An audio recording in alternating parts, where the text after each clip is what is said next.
Hey guys, it's Mallory here with All About Cats, and in this week's video we're going to be taking a look at so-called human foods that cats can and cannot, or at least really should not, eat.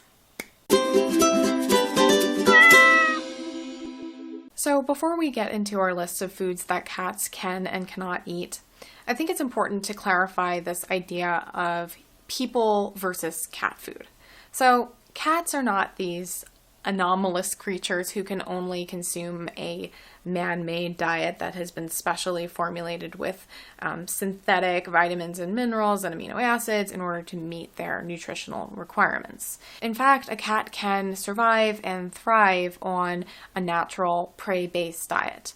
But because it's really difficult to replicate this type of diet with the ingredients that are available to most of us, and very, very few of us have the expertise to do it right, it's generally best to opt for one of these expert formulated commercial diets for cats. But with that in mind, we can see that there are going to be a lot of so-called people foods or human foods that cats can eat. And many of them are going to be already present in our homes, especially if we're omnivores and we consume animal products. None of the foods that I'm about to mention are a substitute for a nutritionally complete and balanced diet. They're just treats. So these foods should not make up more than 10 to 15% of your cat's total calorie intake each day. So I think the best place to start is going to be with foods that you can give your cat. Pretty much any type of meat product is going to be safe for your cat, assuming that it's not heavily seasoned, and that it's prepared properly. I'm just going to name a few of them that are readily available and make particularly good treats for cats. So the first one is chicken. Chicken is something that I think is a pretty common part of many of our diets, and it makes for really accessible table scraps. Personally, I find that Wessie absolutely loves chicken, and I usually do feed him some chicken when I'm having it for dinner. There are a few things to keep in mind when giving your cat chicken. One is that you want it to be unseasoned chicken. So generally, if you can just get all of that seasoning off of the chicken before giving it to your cat, you should be okay. The second thing to think about is you want to make sure that the chicken your cat is getting doesn't have any bones in it. So you never want to give your cat cooked bones. The next food that I want to talk about is tuna. So a lot of us are going to have canned tuna around the house, and this can be a really good treat for your cat. Canned tuna is rich in omega-3 fatty acids. It's highly nourishing for your cat, and most cats absolutely love the way that it tastes. There are a few things to bear in mind when you're considering tuna for your cat. The first is that you're going to want to give them tuna packed in water, not packed in oil, and you're also going to look for unseasoned tuna. Again, none of the foods that I'm talking about here are going to be substitutes for a complete and balanced diet, and you never want fish in general to be the core of your cat's diet. There are some concerns about fish being contaminated with heavy metals and other toxins. So again, it's never a good idea to make fish the primary source of protein in your cat's diet. You're going to want to mix it up with other things. The next one is similar. It's canned sardines. So a lot of us are going to have canned sardines around the house. And these can also be a great option for your cat. Again, they're really nutrient dense, and most cats love the way that they taste. I find that most sardines available in grocery stores are packed in oil, and they often contain some seasonings. But you can find sardines packed in water, and these are the ones that you're going to want to choose for your cat. The next human food that cats can eat is eggs. So there are a few things to consider when you're giving your cat eggs. One is the way that the eggs are prepared. It's generally considered safest to give your cat cooked eggs, but you're not going to want to have them cooked in any seasonings or oils. Generally, hard-boiled eggs are going to be the best option for cats. You're generally going to want to give them about a teaspoon to a tablespoon of cooked eggs. Again, probably this wouldn't be a good idea to feed your cat every single day, but it can be a good little treat every so often. So again, eggs are really nutrient-rich and highly digestible for cats.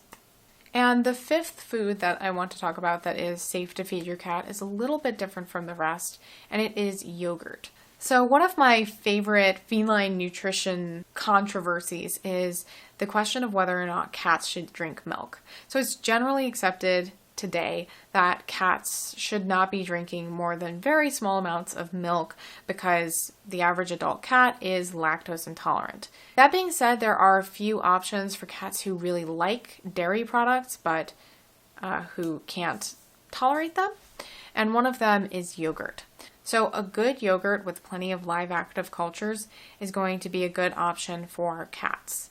While yogurt does still contain lactose, it also contains bacteria that are capable of consuming that lactose. And it really takes the burden off of your cat's body to break down that milk sugar. So if you're going to feed your cat yogurt, I would recommend going for a full-fat Greek yogurt. If you can find even a 5% yogurt, that's going to be your best bet for giving your cat a nice dairy treat without putting them at risk of those digestive issues. And as a benefit, you are also giving your cat a nice source of probiotic bacteria, which can help to support healthy digestion and potentially have beneficial effects on the entire body. So again, there are a lot of foods that are safe and potentially nutritious for your cat to eat. We have many different resources on the All About Cats website in case you're interested in learning more about foods that are safe for cats. You can also consult with your veterinarian if you have any concerns about whether or not a certain food may be appropriate for your cat and their unique situation. And then moving on to the foods that your cat definitely should not be eating. So the first food that you're going to want to avoid letting your cat get into is chocolate. So we've probably all heard about the risks of chocolate, especially if you have also had dogs. So chocolate contains both caffeine and theobromine. Both of these are part of a group of substances called methylxanthines, which can lead to serious health effects in cats. So in general, darker chocolate is going to have a more severe effect than lighter milk chocolate. But any type of chocolate is certainly to be avoided. So if you do suspect that your cat has ingested chocolate, you're going to want to contact the Pet Poison Control Helpline. I'll put their phone number in the description, or contact your vet. The next food to avoid is kind of interesting. It's grapes and raisins. So the reason why I say that this one's kind of interesting is because we don't really have good evidence that it actually is toxic to cats. Most of our understanding of how grapes and raisins affect cats is extrapolated from what we know about dogs. For a currently unknown reason, some dogs will experience severe illness as a result of consuming grapes or raisins. So these dogs will sometimes develop acute kidney failure and other symptoms, and again, the illness is extremely severe and sometimes fatal. There are also some reports that cats can experience similar illness as a result of consuming raisins or grapes, but we don't know for certain that this fruit is dangerous for cats. That being said, given the severity of what we've seen in dogs and the anecdotal evidence out there, most people discourage feeding cats grapes or raisins. The next type of food that you're going to want to avoid giving your cat is alcohol. I think that seems pretty obvious. Most of us aren't going to be giving our cats alcoholic beverages. But what I think is not quite so obvious is that this also includes raw dough. So if you feed your cat raw dough, that yeast will continue to ferment inside of their body, and it can cause alcohol to form in there. And so this can also lead to serious illness. So you're going to want to avoid allowing your cat to eat any form of alcohol, including raw yeast dough. The next type of food that you're going to want to avoid and keep away from your cat is onions, as well as garlic. So cats can develop hemolytic anemia as a result of ingesting even a pretty small amount of one of these members of the Allium family. So in order to experience these harmful effects, a cat would need to ingest about 5 grams of onion per 5 kilograms of body weight. So considering that the average cat does weigh about 5 kilograms, it would take just a little slice of onion to have toxic effects for your cat. And remember that it's going to take less of concentrated forms of these members of the Allium family. So garlic powder, onion powder, dried onion. These things are going to be toxic in smaller quantities compared to their fresh counterparts. And the fifth food that you're going to want to avoid giving your cat is raw fish. So while feeding your cat raw food in general does come with some risks, and many people would discourage feeding raw food whatsoever, raw fish is one area that is particularly risky. So some raw fish contain an enzyme that consumes thiamine, which is a B vitamin that is essential for your cat's well-being. And so consuming raw fish on a regular basis can lead to serious health effects. And besides this, raw fish comes with the same variety of hazards that you would find in pretty much any raw food. So overall, if you are going to give your cat fish as an occasional treat, I would avoid a raw fish. You're always going to want to opt for cooked fish. So again, there are a lot of other foods that you're going to want to avoid giving your cat. But these are just a few of the most common foods that a lot of us have in our homes that you should avoid giving your cat. Again, you can learn more about foods that are and are not safe for cats on the All About Cats website, so I'll put a link in the description as well as in the cards so you can learn more about types of food that are safe for cats.